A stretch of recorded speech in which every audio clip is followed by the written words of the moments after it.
Hello guys, welcome back to my channel. আমি শুভ্র আর তোমরা দেখছো কমেডি রেজ।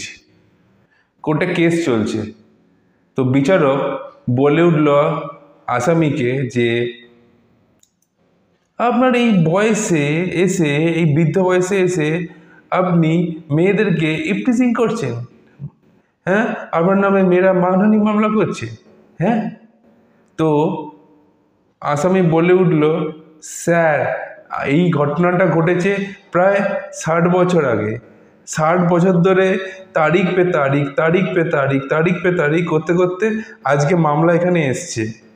যাকে আমি যে আমার নামে বিরুদ্ধে মানহানি মামলা করেছে তার নাতিপুতি আজকে ওইখানে বসে রয়েছে। দীর্ঘ 60 বছর ধরে এই কেস চলতে এখানে এসছে। তো আশা করি এই কেসটা খুব তাড়াতাড়ি মিটে যাবে।